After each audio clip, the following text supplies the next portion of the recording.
Dear colleagues and friends, let me open this panel dedicated to the Romanian-Spanish initiative proposing the creation of an international court against terrorism. And again, I am happy and honored to have Minister Judeh by my side. And I would also like to express our special thanks for our guests and friends who have accepted our invitation to take part in this panel. Professor José Martini Pérez de Nanclares, head of the International Law Division from the Ministry of Foreign Affairs of Spain, who has been working with us very closely since the very beginning of this project. Mrs. Kirsten Mercher-Duchesne, head of office and regional coordinator for Europe within the coalition of the International Criminal Court, a network of more than 2,500 NGOs that share the common purpose of promoting the international criminal justice. Just a few words at the beginning, and then the Minister and I will leave for our bilateral consultations. I am convinced that international justice and the rule of law are values as such. However, these values need to be implemented by tools and mechanisms, and international courts and tribunals are nothing else but very concrete mechanisms to implement the international rule of law. And we all agree that terrorism is one of the most atrocious international crimes. Every week, even every day, we see news about terrorist attacks which bring emotion to the entire international community. Our initiative relies on the assumption that terrorism should be fought also with the tools of law. Allow me to recall the wording of the Madrid Declaration adopted on the 28th of July this year during the ministerial summit hosted by Spain following a special meeting of the Security Council Counter-Terrorism Committee. We call upon states to propose creative ideas and new approaches for developing legal tools to further counter terrorism, including the phenomenon of foreign terrorist fighters, in line with obligations under international law. And we strongly believe that the proposal for the International Court Against Terrorism represents such a legal tool. Currently, the anti-terrorist activities are conducted on two levels. First, according to an approach based on a security paradigm, implying specific activities and operations. Second, an approach based on national criminal law and international cooperation in criminal matters. What is missing is an instrument based on international criminal law. And this is essentially what the Romanian-Spanish initiative is proposing. The idea is not new, and I sincerely hope that this important dream of one of the great Romanian lawyers, Vespasian Pela, will come true. His legacy includes the 1937 conventions. One was about the punishment and prevention of terrorism, which defined the acts of terrorism. The other one was the Convention for the creation of an international criminal court, which was competent to punish the acts of terrorism. The efforts to refine this initiative, the details of it, departing from the general idea that the fight against terrorism through international criminal law is important, started in April this year. Informal consultations were held with states and other international actors with the support of our embassies and permanent missions. And I wish to thank the ambassadors and the diplomats for the efforts towards promoting this initiative. But of course, a lot of work remains to be done. So I'm conveying this message to you, Romanian ambassadors, heads of missions, diplomats. It is necessary for you to engage proactively in promoting this initiative. It is necessary for you to facilitate the dialogue with the host state or the states represented in the host international organization in order to address their questions, their comments, and get their support. You should engage in active dialogue with the civil society because this is an essential factor in shaping international decisions. And very important, it is essential that you act in very close coordination with the diplomatic missions of Spain.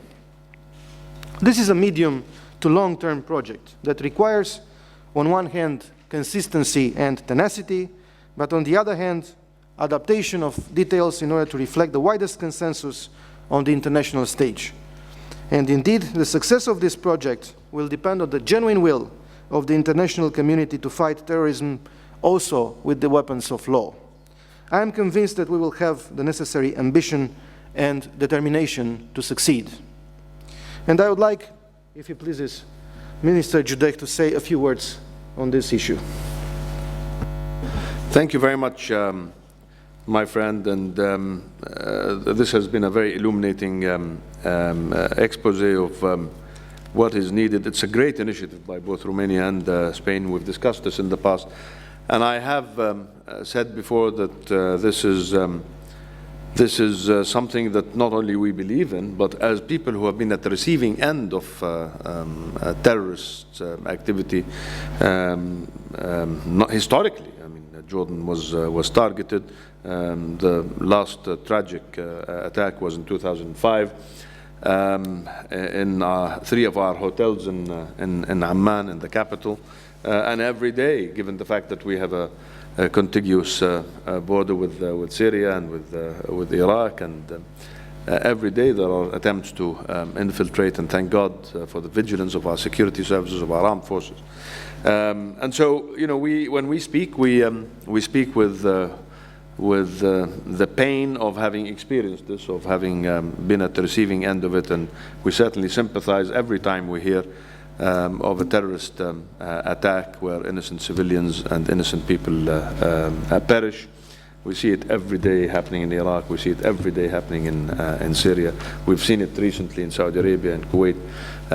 And we've seen it in Europe, and we've seen it as far away as Australia and Canada. So the world has to get together. The world has to come together. I'm not using legal terminology. I'm certainly not using the UN terminology. I'm talking, you know, with passion, with the passion that is required for all of us to work together on this. But on the one hand, in principle, as I've told you before, support this initiative, and we'll do everything we can to make sure that other countries support. But we have to ensure that it succeeds. And we have to ensure that it's watertight and effective, and that it operates with the flexibility that is needed. We have to have all the countries that want to be part of this initiative. And when I say all the countries that want to be part of this initiative, I'm not suggesting that there should be anybody outside, because if you have people on the outside or countries on the outside, then, you know, this agreement is, or this initiative is no longer watertight. I hope the entire world is going to be part of this. But the laws, the domestic laws, have to reflect the commonality of interest and the commonality of vision and the objectives that we all seek. In my opinion, I believe that domestic law has to remain, I think, has to take precedence in the countries where the crimes are committed, in the countries where the crime is perpetrated. At the same time, I think the definition of what constitutes a terrorist crime has to be the same. All the definitions, different definitions. I mean, in Jordan, we've taken a serious step in defining what constitutes terrorist crimes. Our penal code reflects this in different ways. I mean, whether it is, I mean, going from money laundering all the way up to of course, you know, murder and planning attacks or whatever. So, we're comfortable with what our penal code refers to as terrorist crime. Every other country that is involved, I think, has not to have the same terminology, but has to have a very clear definition of what constitutes a terrorist crime.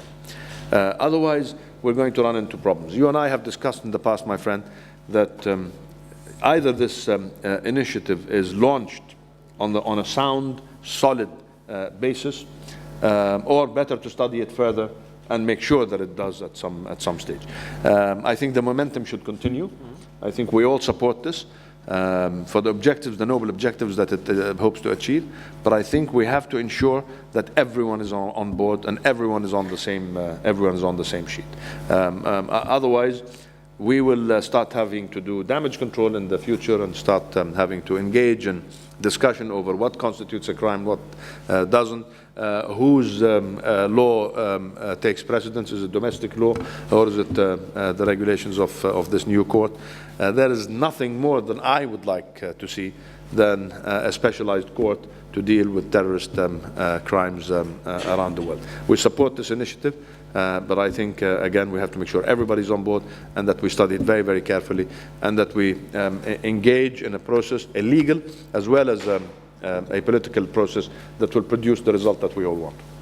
Well, thank you so much, Minister. I cannot but agree with what you said. This is precisely what we are trying to do, to consult well, as many states as possible, to get well, suggestions, proposals, to improve the concept.